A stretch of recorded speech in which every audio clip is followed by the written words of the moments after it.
Yeah, most high wavy. Yo, what the verse say?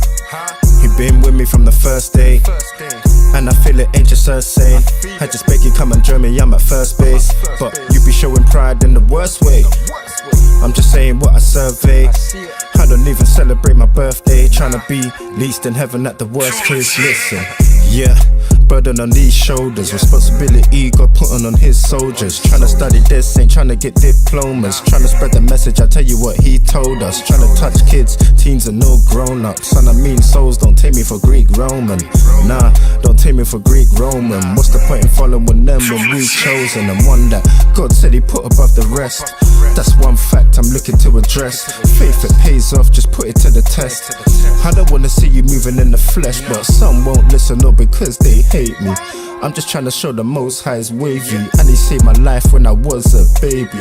All praises, I made it. Yo, if I'm Semitic, tell me how can I be anti-Semitic? Cause if I really was to be anti-Semitic, it means I'm anti-me and that sounds pathetic. And somehow I'm meant to be apologetic. But for what though? Tell me for what though? I'm just showing you the same word as God, bro. It's all written here, how can you not know? What the verse say? He been with me from the first day, and I feel it ain't just her saying. I just beg you come and join me, I'm at first base. But you be showing pride in the worst way. I'm just saying what I survey. I don't even celebrate my birthday, tryna be least in heaven at the worst case. Listen, yeah, certain brothers ain't practical. Scripture says that no one knows the day, and instead of waking brothers, you're trying to get mathematical. Can these bones lift? Niggas talking about clavicle. How you get to your understanding is magical. Me, I done it too, it easily happens casual. And feel shame when you actually figure the actual. But don't get it twisted, scripture read is intangible. Used to suffer from my wrongs that repented. I ain't trying to know these laws that offended. I give thanks when I see signs of the ending. I give thanks for the life of my brethren.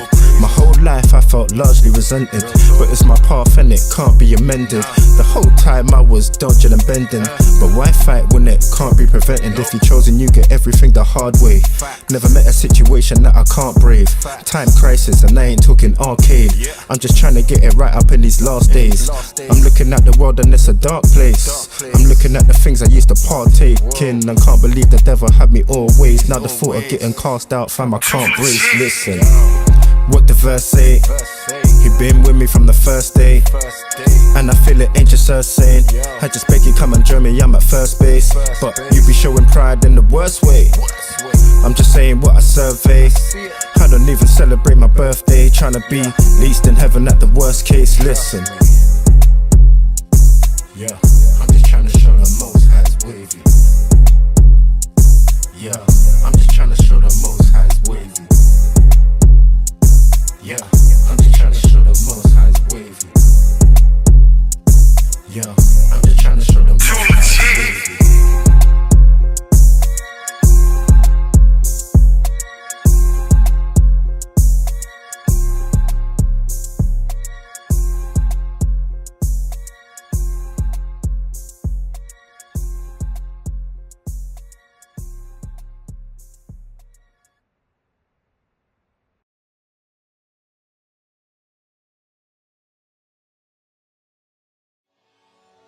Yo, shalom, brothers and sisters. This is brother Sapaya from WFI Europe, Watchman for Israel Europe. Tasapar Yim Layasha Allah in the Paleo Hebrew. Before we dive into the topic, first and foremost, I have to give all praises to the Most High God Yahweh in the name of His only begotten Son, Hamashiach Bomelak Yahweh Shai, Hatazadak. You know, Hamashiach means the anointed. Womalak means and king. Yahweh Shai means he delivers. The name of the Most High God's Son, basically. And Hatazadak, the righteous. Yeah, so today's lesson basically is the third Paleo Hebrew lesson, or Hebrew lesson in general.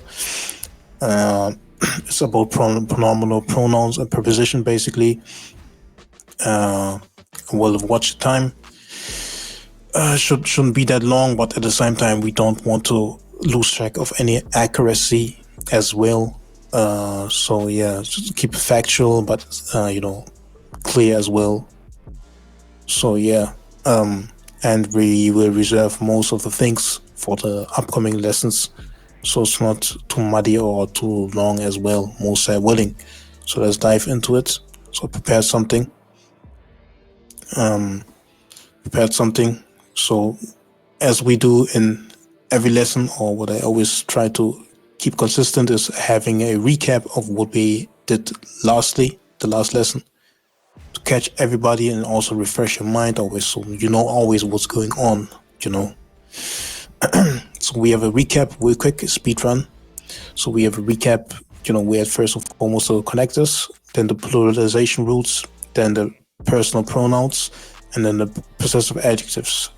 Last time we called it just pronouns, but because we highlight this time more things that are also called pronouns, it makes things, it makes sense to actually pinpoint what type of pronouns we're talking about, so nobody's confused, and is anyway the accurate way.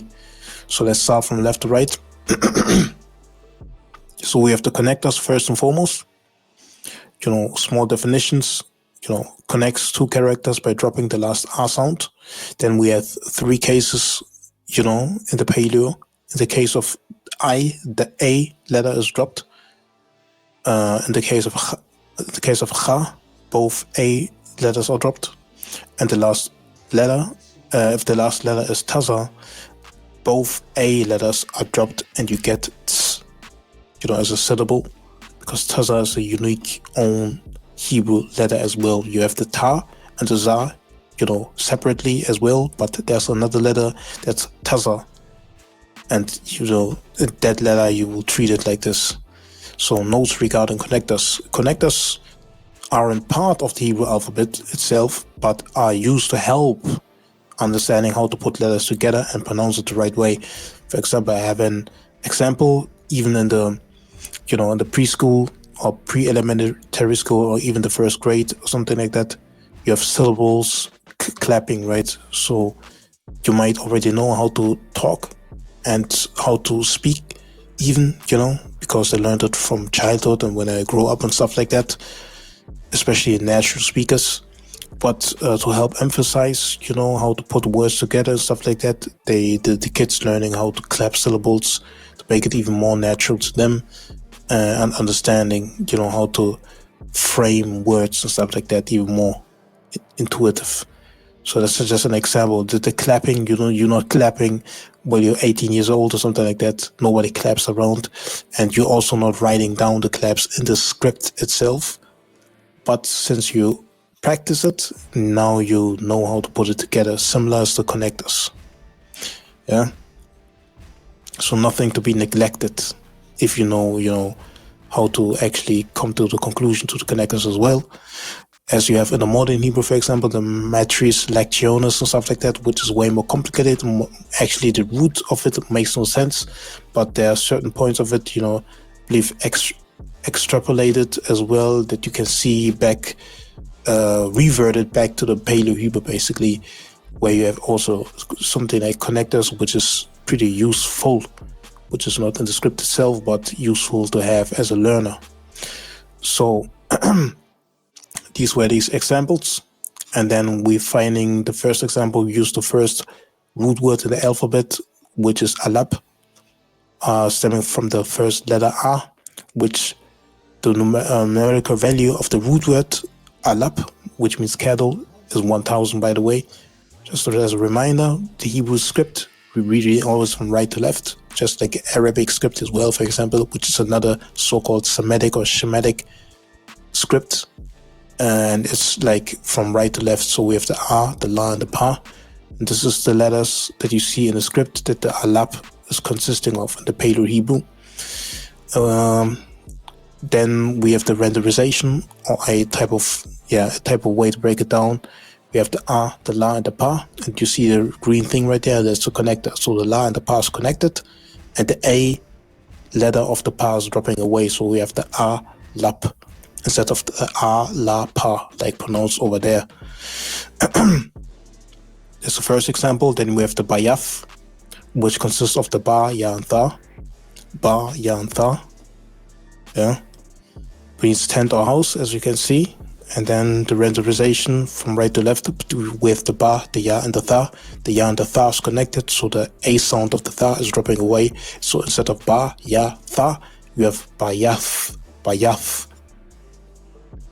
Next one is the shamai, which means to listen, hearken, with from right to left the sha, ma, and the I. And we have sha, ma, and I. So the ma and the I is connected. So the A sound, or the A letter basically of I, is dropping away. So instead of sha, ma, I, sha, ma, I, we have sha, mai. Yeah, and then we have an example even with the name Yahweh Shai. It's the English way to the Americanized way or something like that, which is wrong, transliterated. But this is actually down here the right way, because Yahweh Shai consists of Ya, Ha, Wa, Sha, and then I. But since the Sha and the I in the word Yahweh Shai is connected, we have Yahweh Shai like this, or not like this. So this up there is off. It's anyway just a transliteration, so it's not even that big deal, But if you want to revert it back from there, back to a Hebrew script, even the modern Hebrew script or something like that, you would just, confuse somebody who's not familiar with this. Because that's incorrect technically, but this is just the English letters anyway, so even the Hebrew letters. So yeah, so we have the next one, Sacha. Example, we used Rathacha, which means to boil, from right to left, the Ra, Tha, and Cha, and then the renderization with the Ra, Tha, and then the connector to the Cha. So we have, instead of Ra, Tha, Cha, we have Ra, Thach, because both A sounds dropping away, which means to boil, Rathach. Yeah, so gotta be like this, Rathach. And then we have the shadow, Ra'ai Taza, but when we have the renderization, we have Ra'ai and then connected to the Taza. So Ra'aits instead of Ra'ai Taza. Because the A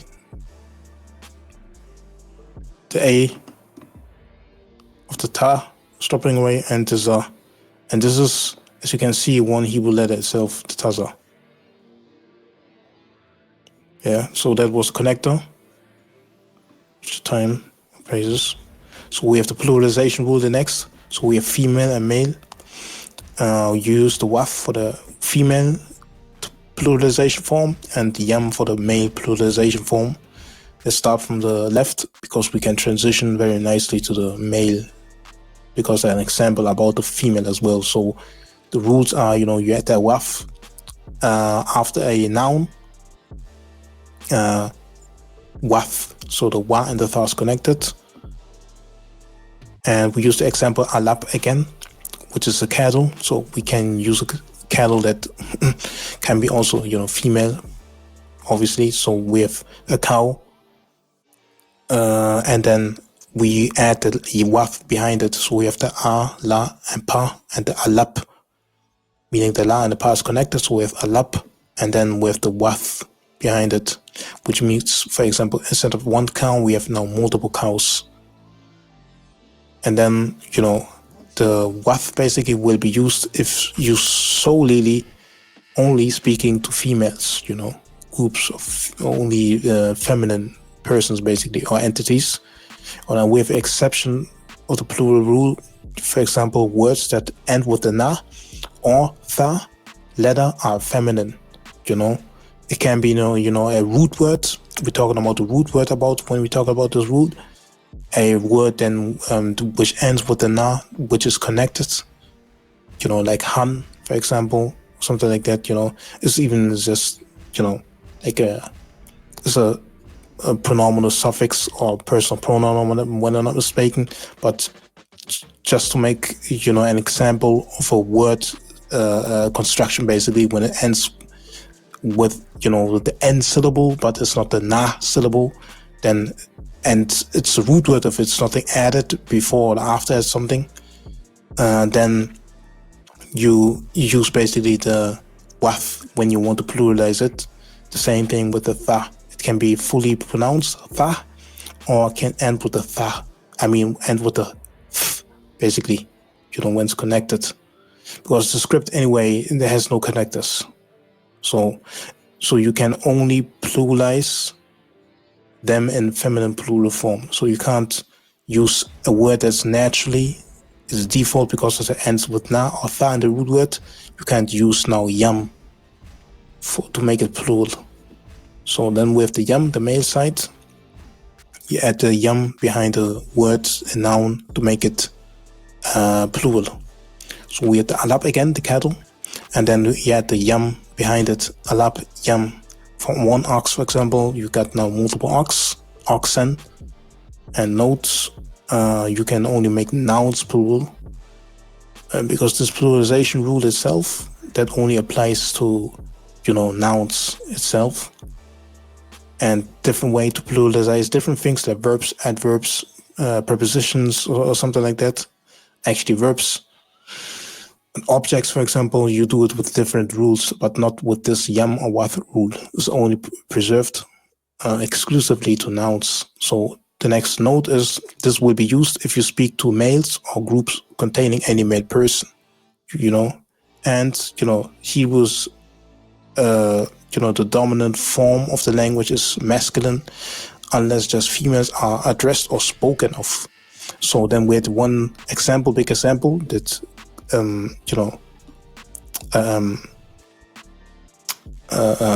complements basically this side right there. So we have now an example: in a crowd of 99 female and 1 male, the masculine form will still be used, just like in Genesis when the Most High made man in his image. He included the female in that saying also. That's Genesis 5:1-2, because he deals with the whole family and using hereby the masculine, form, since the man is accountable for the woman. That's Sirach chapter 36, or Ecclesiasticus chapter 36 verse 24, 2 Timothy chapter 2 verse 13-14, Deuteronomy chapter 21 verse 15-17, being the head of the woman. That's Genesis 3:16, and 1 Corinthians chapter 11 verse 3. Yeah. Next up we had the pronouns. We called it last time just pronouns, but since we have other things that are also called pronouns, now we have to make a distinction and actually pinpoint what pronouns we talked about. And we talking about the personal pronouns over here, with the anya, which means I, singular, atha, which means you, singular, for male and female. Then we have the ha wa'a, which means he, singular. Then we have the ha ya'a, which means she in singular form. Then we have we, which is a multiplicity of people of male and female both, which means anach, nawa, pronounced. And then we have the atham, which is you, masculine plural. Then we have the athan with an n, which is the female plural. And then the ham, the they, masculine, and the han, they, feminine. Just need to have to learn it, just how it is. And then the possessive adjectives, last but not least, up there. We used the example of the sapar. Let's read the first example. Sentence, for example, sapar, book. Sapar means book. Add the mai, meaning a ya letter behind the sapar. Then, or sapar, then it becomes sapar or sapar. Sapar or sapar, ya, my book. Now you made it a possessive thing. It's a book, but the possession belongs to me, my book.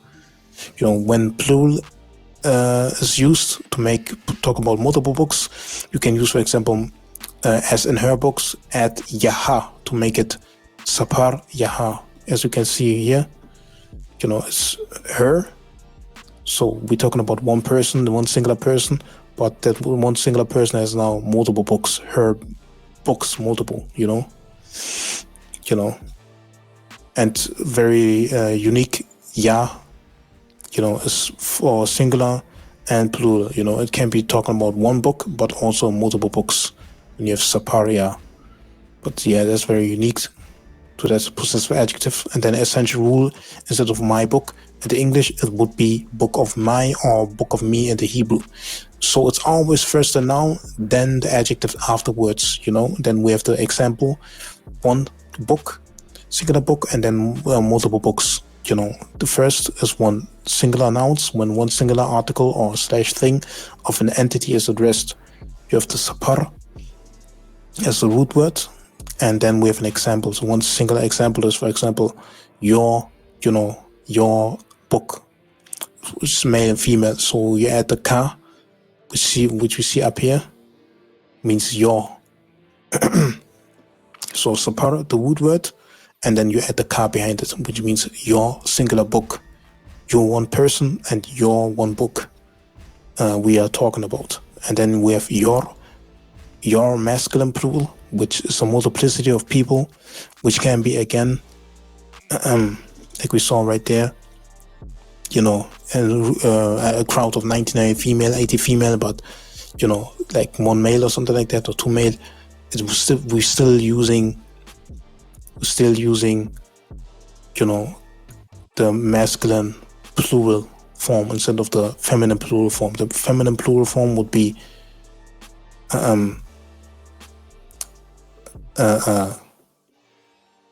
come, basically. Khan with the N. So we have sapar, the root word, and then we have to add the kam to make a masculine plural. A multiplicity of people, but one book. For example, the people of the book, their one book is the Bible, so your book, basically. You all, y'all, basically, and then your book, one book. And then we have the example with multiple books, plural nouns when multiple things of an entity are addressed. So plural examples, we have the his, we have sapar, and then we have the ya, wa added behind it. So it's, his, one person, but we're talking about his multiple books.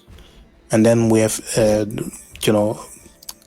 example with a person that's, a multiplicity of people, which only female or feminine, and we're using sapara, ya, han, basically, to make saying their multiple books. So that was a possessive adjective, kind of meaty, but yeah. What happens? Yeah, okay. So let's start actually with what we have today now. So the first thing is prepositions. So this is what we have: the ba, which means like in, for example, by, against; la, which means to, for, of; ka, which means like as; ma, which means from, of. Then we have the ail, which means upon, on, over, on top of. And then we have the man, which means from, of. Can be also ma in certain contexts. But then we have also, the I'm, which means with. Then the shal, which means of, belonging to. Then the al, which means to, towards, or into. Then we have the lapan, ya, which means before or in front of. Then we have the ma'ail, which means above, over, on top of. And then we have the pronominal pronouns, which is the meat of the lesson right now. And the prepositions were important because now we can see them at the end as well, and then because we have an example at the end. So we have pronominal pronouns, and it's very important to listen on because you're not getting confused. So pronominal pronouns consists of basically is a superordinate instead of a subordinate. Is a superordinate. So it's I don't want to say blanket term for the lack of better terms, but yeah, just the biggest term that you see. That's the umbrella term. So we have pronominal suffixes under pronominal pronouns, and we have personal pronouns.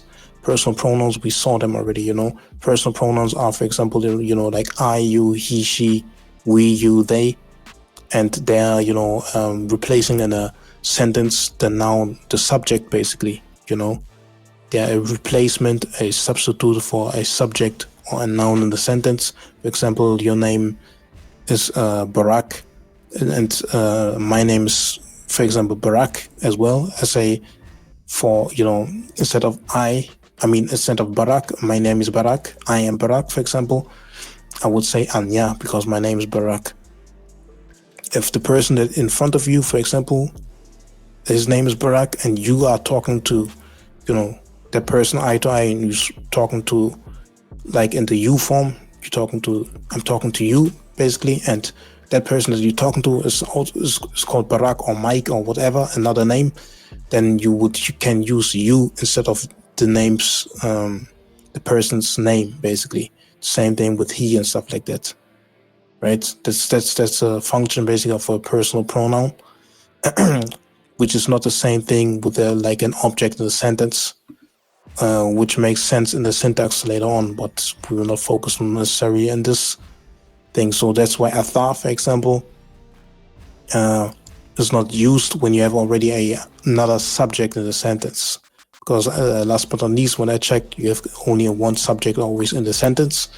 So you need to use an object pronoun or object basically to identify someone else that way, But yeah.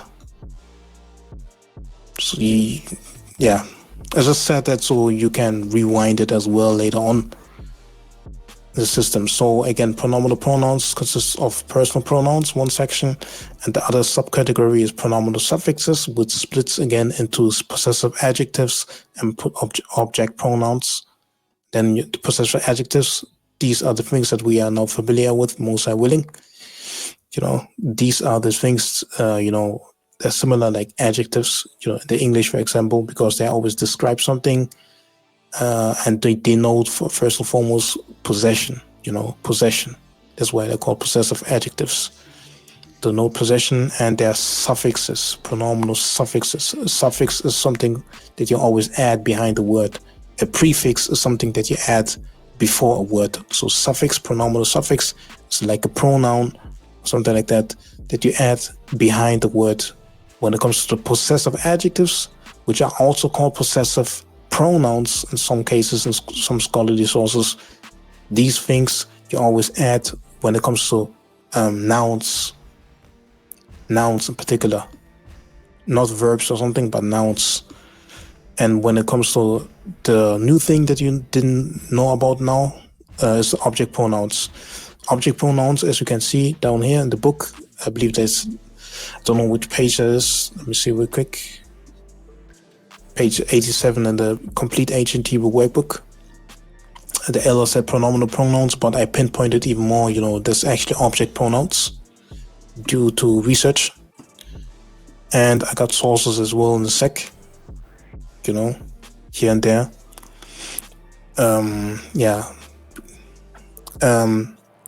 So basically object pronouns are similar to possessive adjectives. Add, object pronouns after all verbs and prepositions. So when you have something like a verb like barak, for example, which is a verb, you don't say barakatha. Is if you have already, a name or something else that's a subject in the sentence. That's what I see basically.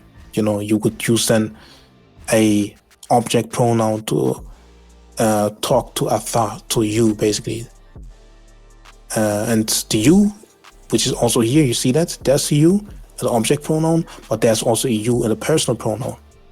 But if you have already, a subject in the sentence, the personal pronoun basically can't be necessarily used more than likely, because you can only have one subject. This is basically this is in any language like this, unless you having a compilement or a multiplicity of sentences with commas, commata and stuff like that.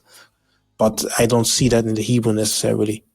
So you would then use then the ka when you have a verb or a preposition. The kas, for example, baraka. We'll see it in the example in the sec that we have in the end. And then the essential rule. Okay, yeah, this is copy paste. This is already all what you actually need to know. Object pronouns, because more right now in the sec we will see an example that I prepared. So the practical example. This is number 624. This is, you can see that, also in the, let's say, Blue Letter Bible or something like that. You can go into the interlinear and stuff like that. And then you have the modern, not the modern Hebrew, but the Masoretic text, which is the Assyrian block script Hebrew. You can even turn off the nakuts, the dots and stuff like that. And this is basically the same thing that is coming out when you bring it back to the Paleo Hebrew. And in the beginning of the prayer it says Ya Barakaka, for example, right? The Ya is a prefix, which we're not addressing this lesson, but the Barak is a verb, the root word, and the Ka is basically, a suffix. And that suffix, as we learned, was a object pronoun because it's a verb that we have. So I highlighted 2 simple words in the whole prayer, so it's easy, straight to the point. We have the Panya. Panya means face. That's page 70 of the complete ancient Hebrew workbook of the elder from the house of David, HOD, Harataza'ala. So it means face. And then we have a word after it, Wa, added. Oh, it's not a word, but there's a letter after it, Hebrew letter after it, the Wa. So that's why it was very important to know these words. First and foremost, the root word, so there's for example, a prefix or a suffix after it. So this is a complete different word for itself, and then something's even added, or this is the root word, and then this is the prefix, or this is the prefix, or this is a suffix. And then maybe there would be also a yaka or something like that, which is like the pluralization. So you're not getting confused. You need to learn basically these rules so you know things, and also for your vocabulary. But yeah, so we have the panya again, which means face, and then we have the wa, which is added, and wa. So panya is a noun. So nouns by default were used with possessive adjectives. So when we look, possessive adjectives, the wa means his. And when we look, even in the legit prayer, which is biblical Hebrew, which you can read in the Bible itself, it says also his face. So that's correct. And then we have another example, small, easy example, which is the laka, which means to you. La is a preposition. So an object pronoun, basically. We adding after it, because since it's a preposition, when the suffix is there, it got to be an object pronoun, because all verbs and prepositions, have an object pronoun after it as a suffix, as an ending added behind the word, not before, but behind. So we look to the object pronouns, and we see that ka means you, singular, for male and female. So la means already to, and ka means you, so to you. That's also right. So yeah, so a practical example that's straight to the point, basically, and at the same time making sense out of the things that we basically have broken down, basically. So that's what I have for this lesson today. Next up, most I willing, will be actually a the syntax and stuff like that. But before I go, I also want to share one source, for example, right? That's, for example,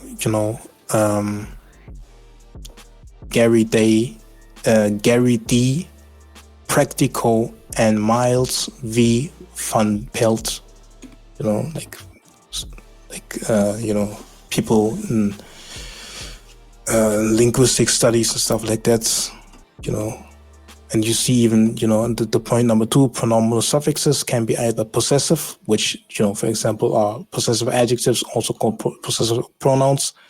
For example, my, your, his, her, our, their, or objective, like the objective pronouns, me, you, him, her, us, and them, And then we have also, later on in the prepositions, or definite direct object marker, which is not relevant for this lesson right now, to understand, the concepts, but we can dive to it into the in future, also willing as well. Then another source, for example, Biblical Hebrew by Maranatha Bible College. So the thing about, the Hebrew and the Paleo, so not to conflate something, the modern Hebrew is basically, a bastardized form. The most bastardized form of Hebrew, the most farthest away, and the most farthest away is basically Yiddish, which is openly admitting that, it's borrowing from German and stuff like that. Very, very bad. And hence, even with the modern Hebrew, they kind of, try to adopt things from the English syntax or the English word order, which the formula is by basic subject, verb, and object in a sentence. The subject is more than likely a noun. Verbs are there, and then objects and prepositions can be, be between certain things. Let me see, can find even the source website even to make it easier. So this is uhg.readthedocs.io. That's, for example, Biblical Hebrew, because Biblical Hebrew is the thing that from where the KJV, for example, that most people, because of the integrity of the translation word to word, the not the dynamic equivalence, but the formal equivalence, is basically translated from the Masoretic text and stuff like that. This is the Biblical Hebrew. And it says, the verb normally comes first in a sentence or clause. The case where another grammatical element precedes the verb, especially the subject, the context must determine whether or not a narrative or a section of text is being introduced, or whether or not the narrator is introducing a break in the narrative. And then he's basically the breakdown. In verbal sentences, that is sentences with a verb. The structure of the sentence in Biblical Hebrew, like Masoretic text, the KJV, the Hebrew basically, is first and foremost verb in the first position, then second the subject, which can be a noun or a personal pronoun, and then the third position is the object, the third position.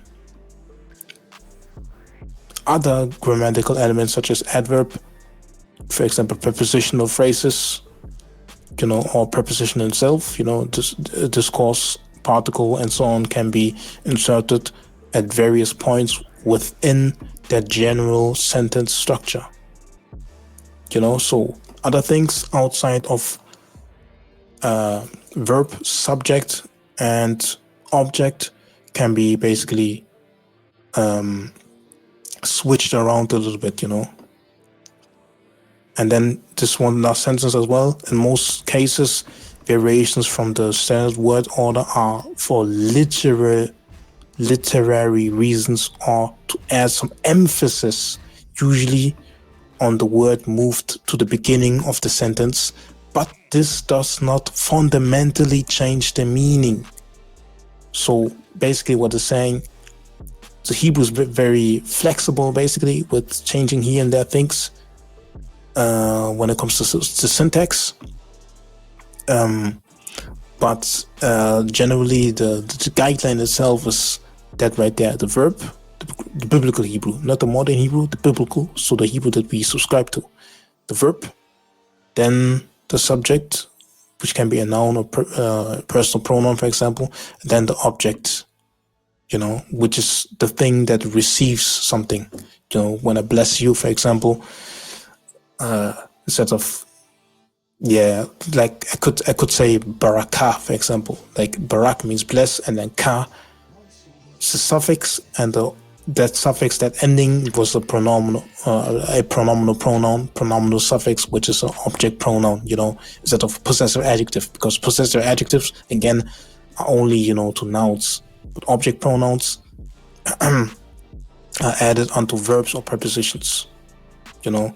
So it's or basically you have even literally just a name or something like that, or a normal entity which is another noun, but it receives that thing that comes from the verb, you know. And this is again in verbal sentences with a verb, you know, not a phrase or something like that where not even the verb is really there, but where a verb is included.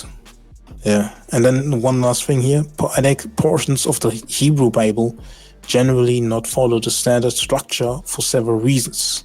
For example, they use a lot of nominal sentences that do not have a verb.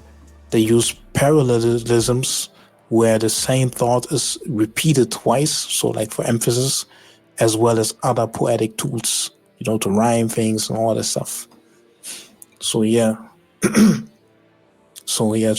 then even examples, you know, but it's like the modern Hebrew, which you're not focusing so much on, but you need to also have, because you need to learn the manuscripts and stuff like that, or being able to dissect them. But yeah, so that's what I had for this lesson. I hope that makes sense for the most part. And yeah, man, all praises to the Most High. Need to study even more myself, way more, and gotta be always open for correction and open to see if the correction is actually a correction or somebody's just scoffing and try to misguide you. And at the same time, you know, being always eager and humble and with attentive ears, like it says in the book of Proverbs chapter 1 verse 5 and Proverbs chapter 15 verse 28, you know, the righteous study to answer, but the wicked pour out evil things, you know. So with that, give all praise to Most High God Yahweh in the name of His only begotten Son, Yahweh Shaya Tasadak. I'm gonna say Shalom for now. Shalom. Hey, Bankroll, this one sounds cold. Hey, yo, Ludo.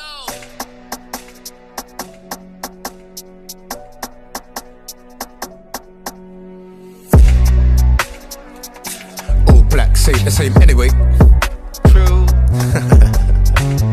Yo, let me restart this. Yo, I can see where the heart is. Do you know what serious love is? Have you ever seen Esau starving? Beautiful sight, I mean, not a beautiful sight, but I'm seeing them signs, yo. Spiritual lies, imperial lies, free all the guys. Hey man, think I'm being deep, but I ain't being deep, it's real talk. Yo, all I'm trying to say is, yo, let the curses reverse, let the enemy burn, let the tables them turn, enemies on our turf, Messiah due to return. Israel, when will you learn? We're made to roll on this earth. Rather be on the block trapping, that's real entrapment. See a brother that you could show love to, but you rather run down and stab him. That's 2854 happening. Said enough now we ain't having it. Anything that I drop now candid, ain't trying to be sweet like candy. Heat me up and I'm firm on sitting. It's the call, I don't need no credit. Israel hoping that you can see that it ain't the time to be self-forgetting. Cause the enemy to be smitten. Keep the laws and receive the blessing. Keep the laws and eat popcorn settings, but you don't get it. Only the Most High can save us. They used to feed our babies to gators, but I swear down way before that. I swear down man could have won, but we still weren't keeping the laws then, and still denying the sun. From then it's bye then, my man then they keep on binding. Let no man redeem or buy him. You can read through the book and find it. Heaven above me brass, and the earth underneath me iron. Got shipped out to different islands, yo. Have you ever seen Ishmael crying? Beautiful sight, I mean, not a beautiful sight, but I'm seeing them signs, yo. Spiritual lies, imperial lies, free all the guys, real talk, just free all the guys. Y'all don't get me, yo. Let the curses reverse, let the enemy burn, let the tables them turn, enemies on our turf, Messiah due to return. Israel, when will you learn? We're made to rule on this earth. Come on, man. We're made to rule on this earth. Everyone talk about forward, nah. Slap the ish and reverse. The most high know was a process, so we gave us time to rehearse. This ish be happening right now, like, can't you see the rebirth? Moving blind, it don't make no sense. Let the day of that recompense. Wake up one day, there's been a theft. Is that me spitting prophecies again? Said he chose us to be the best. I do, but don't need to read the rest. We be cursed, but could be so blessed, but we don't get it. Only the Most High can save us. They used to feed our babies to gators, but I swear down way before that. I swear down man could've won, but we still weren't keeping the laws then, and still denying the sun.